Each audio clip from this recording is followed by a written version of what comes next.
Di bumi Brawijaya kita rajanya. Hai Brawijaya muda, kembali lagi di podcast Raja Brawijaya. Aku Irul sebagai host di sini dan narasumber kita yang paling spektakuler. Halo Kak. Halo, gimana kabarnya? Alhamdulillah baik. Kakak gimana kabarnya? Alhamdulillah baik-baik. Boleh perkenalan diri? Boleh. Nama saya Gary. Kak Gary Hasan ya. Betul, Gary Hasan. Lebih dikenal Gary Hasan, betul. Mungkin asalnya dari mana Kak? Asli dari Sulawesi, cuman di Malang udah tinggal beberapa tahun lama di Malang. Udah lama ya berarti di Malang. Betul. Kira-kira kakak ini jurusan apa ya dulu? Dulu kasih tahu angkatan. Iya, mungkin angkatan juga nih. Angkatan agak tua ya, kelihatan lah ya dari mukanya gimana.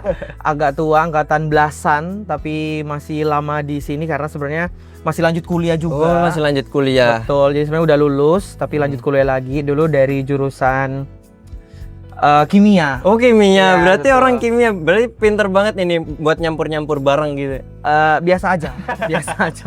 Gak sepintar itu, yang penting masuk aja kuliah, insya Allah pasti lulus ya. Ikut ujian lulus pasti. Oke, lanjut kita.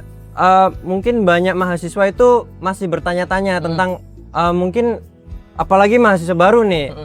Nanti tuh setelah lulus kira-kira jadi apa? Terus bagaimana cara mempersiapkan diri selama masa kuliah dan apa saja pengalaman yang bisa membantu membangun karir di masa depan. Oke. Nah, hari ini kita itu langsung dengan narasumber yang paling spektakuler dan sudah melalui proses tersebut Baik. dan membangun karirnya setelah kuliah di Universitas Brawijaya. Yes, alhamdulillah. Semua karena Allah. Semua karena Allah. Semua karena Allah ya. Betul. Kira-kira aku penasaran banget nih Kak, Boleh. kenapa Kakak memilih berkarir di bidang yang saat ini Kakak jalani? Sebelumnya Irul tahu nggak saya menjalani apa saat ini? Kakak ini seorang influencer bukan sih? Influenza, penyakit. Bener. Jujur sebenarnya kalau disebut influencer terlalu bagus ya kalimatnya. Saya mungkin lebih suka disebut tukang video aja. Tukang video. Jadi, Boleh. saat ini memang lagi menjalani buat video di sosial media, terutama boleh sebut aplikasi. Di aplikasi 2 itu. Iya. Jadi lebih sering buat video dan upload ke situ, dan lewat dari profesi itu ya alhamdulillah ada kerjasama juga. Jadi ya saat ini profesinya banyak di endorse gitu ya. Iya sih, kalau sebutan saat ini kayaknya endorse sebutannya, tapi kayaknya lebih bagus kalau disebut kerjasama. Kerjasama, iya. Sok-sokan kali kalau endorse terlihat agak artis aja. Kira-kira kenapa Kakak tertarik mengambil di bidang ini Kak? Jujur ini di luar Nurul. Nurul. Karena dulu niatnya emang datang ke Malang jauh-jauh dari Sulawesi, niatnya mau kuliah kan, karena kayak teman-teman semuanya di sini pasti banyak yang perantauan kan, niat ke sini pasti di UB untuk kuliah. Dan saya juga demikian, tapi ternyata ya semua karena Allah, kembali lagi semua karena Allah ya. Ternyata setelah lulus sarjana lanjut belajar, terus ternyata lagi lanjut belajar nggak sengaja buat video, ternyata alhamdulillah rame dan rame. ya sampai sekarang bertahan kayak gitu. Demikian. Berarti emang sejak awal itu Kakak udah ada gambaran belum bakalan jadi kayak gini gitu? Malah nggak pernah kepikiran, karena dulu emang saya juga penikmat video kayak teman-teman kayak ya udah tiap pulang kuliah pasti scroll kayak gitu. Nggak pernah kebayang bisa sampai buat konten kayak gini, karena emang dari awal niatnya ke Malang ya prioritas adalah kuliah kayak gitu. Jadi ini nggak pernah tergambarkan sebelumnya jadi konten kreator kayak gitu. Nah, kita kan sekarang berbicara tentang perjalanan Kakak selama masa kuliah. Baik. Nah, selama Kakak kuliah ini kegiatan apa sih yang paling berpengaruh terhadap perkembangan diri Kakak gitu? Kuliah ya, selama kuliah ya. Iya, selama kuliah.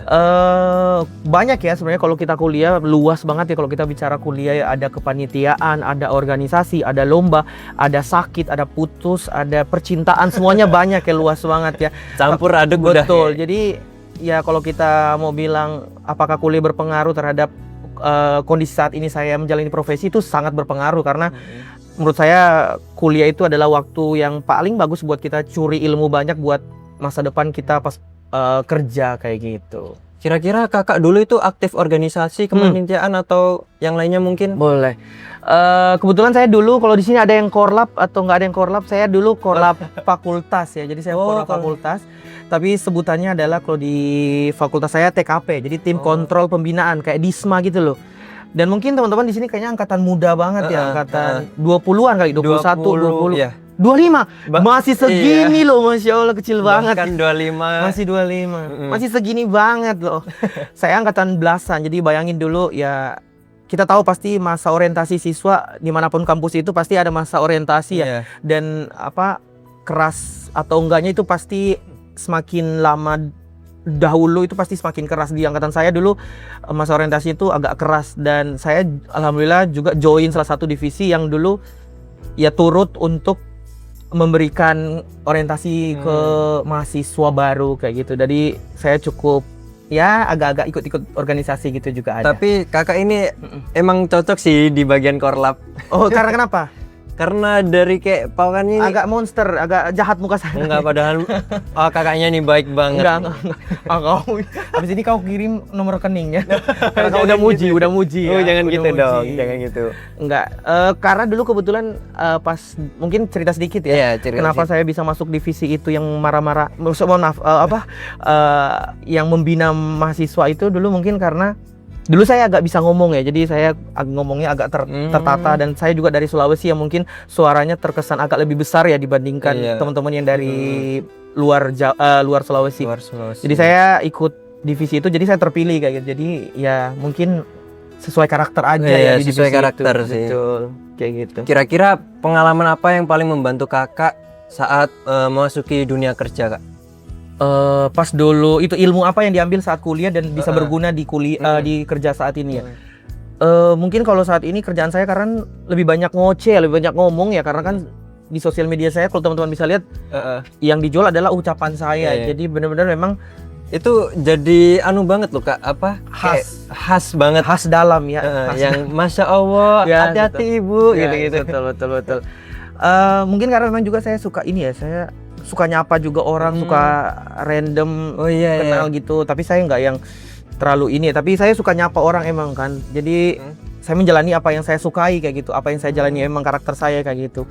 Terus komunikasi sih, saya dulu pas kuliah saya benar-benar belajar tentang komunikasi di kampus itu mengajarkan banget. Apalagi saya dulu di Sulawesi kan cara ngomong saya itu beda ya.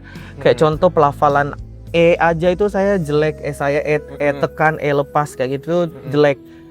Saat saya kuliah di sini banyak belajar tentang komunikasi, kayak gimana komunikasi ke orang tua, ke teman, ke adik-adik kayak gitu. Jadi di lingkungan kampus tuh, di UB terutama itu mengajari saya banyak hal banget kayak gitu. Banyak hal.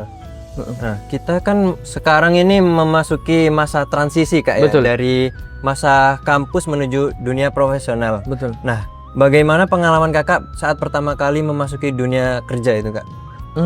Pengalaman pertama kali gitu.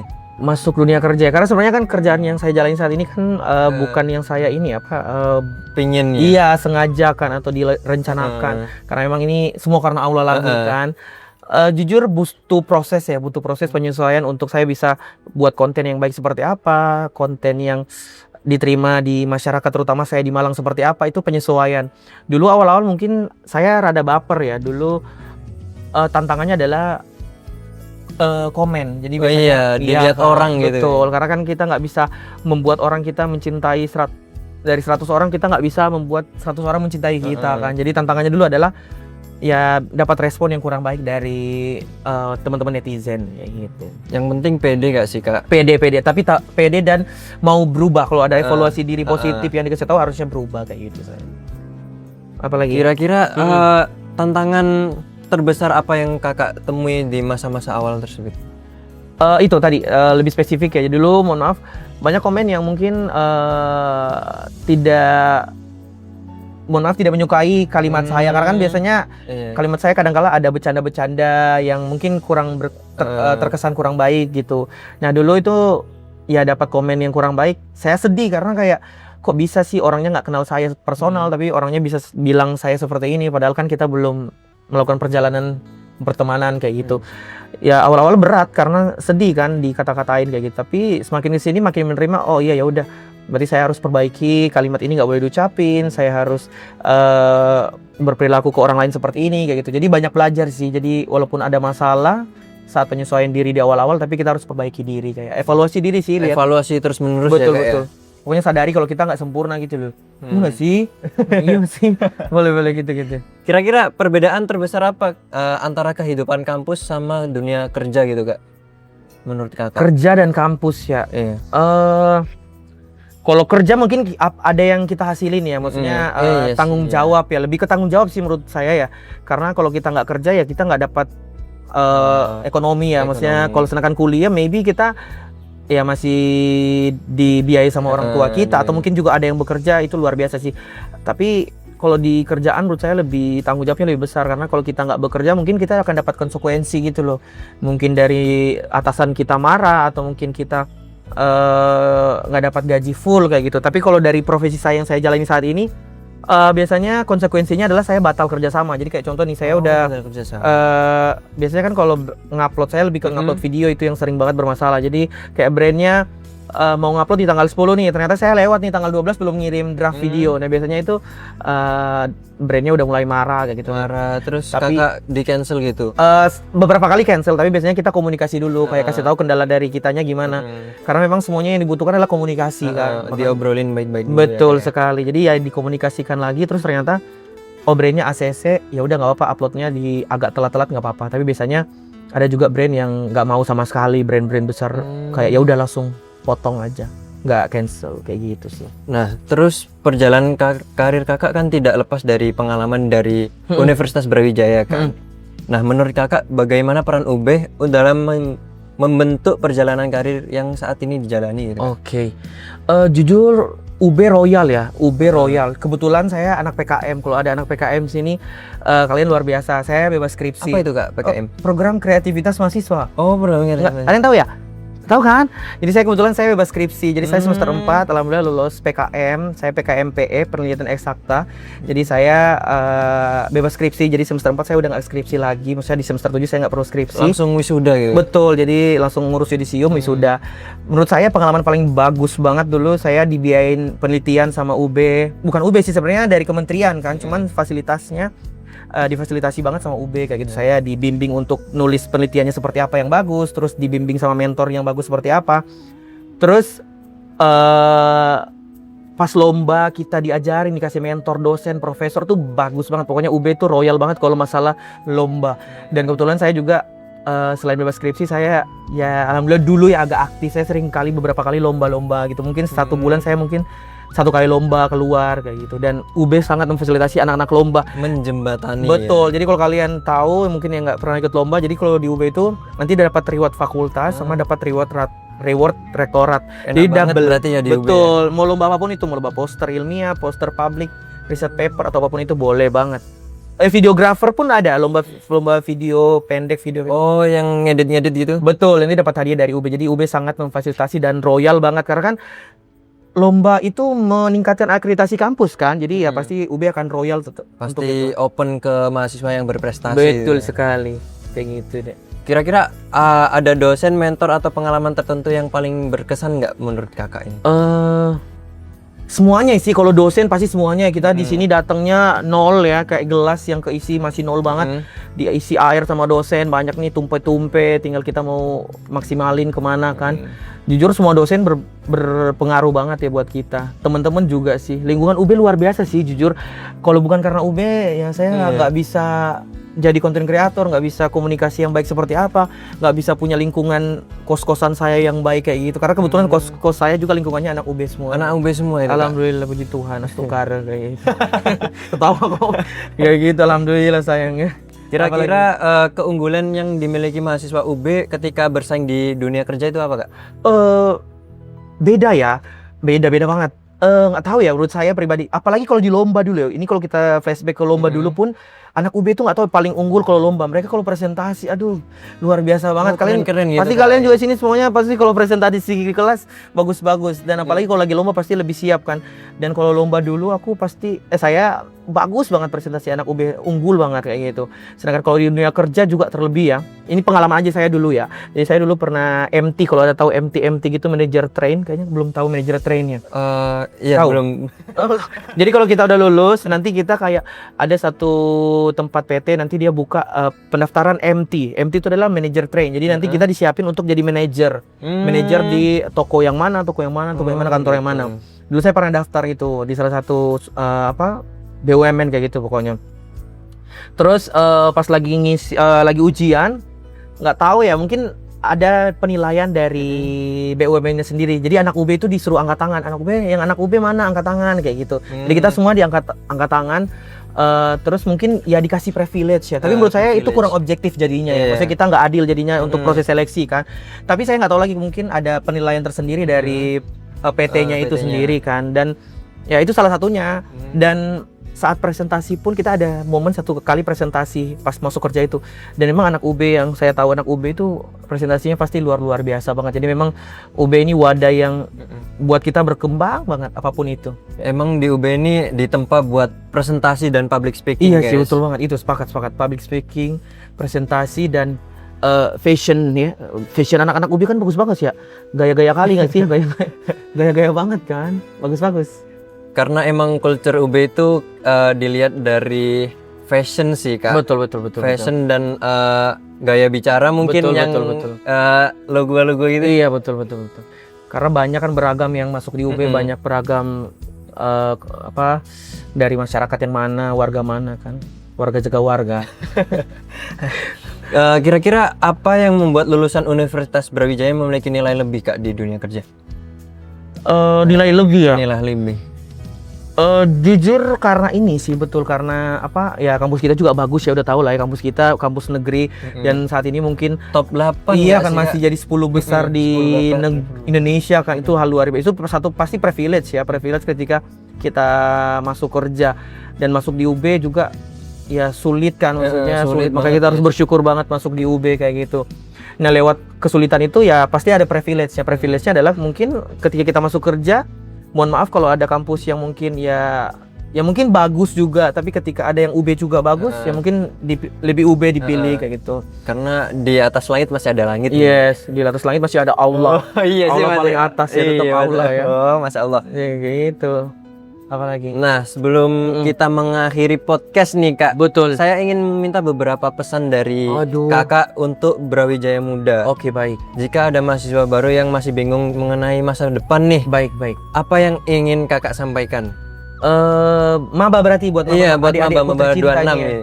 Buat adik-adik tercinta, berproseslah sebaik-baiknya.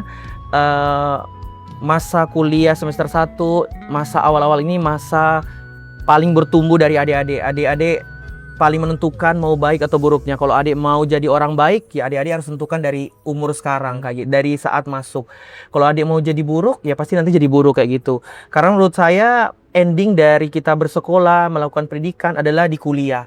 Kita mau jadi apapun, mau baik buruk pasti di kuliah kayak gitu. Jadi maksimalin fasilitas yang ada di Brawijaya, karena Brawijaya ini luar biasa banget, royal. Pasti teman-teman semuanya kalau mau lomba, mau penelitian, mau pengabdian pasti difasilitasi sama Brawijaya. Jadi maksimalin umurnya di kampus ini, jangan malas kuliah. Terus ingat juga ada orang tua yang perlu kita banggakan di rumah. Jadi ingat kita banyak, betul sekali, kita banyak tanggung jawab yang kita perlu pegang kayak gitu. Dan yang terakhir adalah semua karena Allah. Jadi libatkan Tuhan Yang Maha Esa, libatkan Allah Subhanahu Wa Taala di setiap perjalanan kuliah teman-teman semuanya. Pasti kalau teman-teman libatkan, ya Allah tahu pasti kalau kita punya niat baik, ya pasti Allah akan bantu wujudin kayak gitu. Sok bijak kali aku ya. Sok bijak kali. Emang bijak. Enggak, sok bijak kali aku, maaf ya. Baik. Kira-kira apa yang sebaiknya mahasiswa baru ini dipersiapkan dari semester pertama Kak? Kalau di semester pertama ya mungkin baca-baca panduan orientasi mahasiswanya gimana, terus cari teman sebanyak-banyak mungkin biar nanti nggak merasa tersendiri, karena kadang-kala teman-teman yang mungkin baru masuk SMA ke kuliah itu butuh transisi yang cukup lama kan. Kalau dia tidak berproses dengan teman-teman, dia hanya merasa sendiri terus, dia sulit berkembang kayak gitu. Jadi berproseslah, pilihlah teman yang baik, pilihlah teman yang benar-benar dianggap bisa mampu untuk kita berkembang ke hal positif sama-sama kayak gitu. Lebih ke masa orientasi ini harus dimanfaatkan Betul. dimaksimalin Betul, ya Kak, buat betul. networking ya. Betul sekali. Pokoknya maksimalin sebaik-baiknya maksimal mungkin gitu. Nah, tidak terasa nih udah di penghujung podcast. Jika harus menggambarkan Universitas Brawijaya dalam 3 kata nih Kak, apa aja yang ingin Kakak gambarkan dari 3 kata itu? Oke, 3 kata untuk Brawijaya: rumah, keluarga, Masya Allah. Masya Allah. Pokoknya UB ini luar biasa banget sih, luar biasa banget. Jadi kalian harus bangga guys kalau masuk UB. Harus. Maksimalin juga. Harus. Kalau udah keterima di kampus impian itu harus dimaksimalin. Harus. Terus apa pesan yang ingin Kakak sampaikan kepada seluruh mahasiswa yang ada di Universitas Brawijaya? Seluruh mahasiswa, berarti maba semester 1, semester 2 sampai semester 8. Semua, ya. Semangat buat kuliah, kembalilah ke rumah dengan bawa gelar yang udah keluarga harapin dari kalian. Jangan buat orang tua kecewa, karena apapun itu, keluarga, orang tua, atau mohon maaf yang sudah tidak punya keluarga, pokoknya banggain lingkungan kalian dengan gelar kalian yang sudah ditunggu-tunggu dari keluarga kalian, karena mereka senang banget pasti kalau kalian punya gelar yang kalian udah mati-matian berusaha selama 4 tahun atau lebih itu. Itu aja sih. Terima kasih Kak atas terima kasih banyak cerita yang dan waktu yang telah diberikan kepada kita podcast Raja Brawijaya. Makasih juga. Saya Irul selaku host pamit undur diri. Sampai jumpa di episode selanjutnya. Bye bye. Assalamualaikum.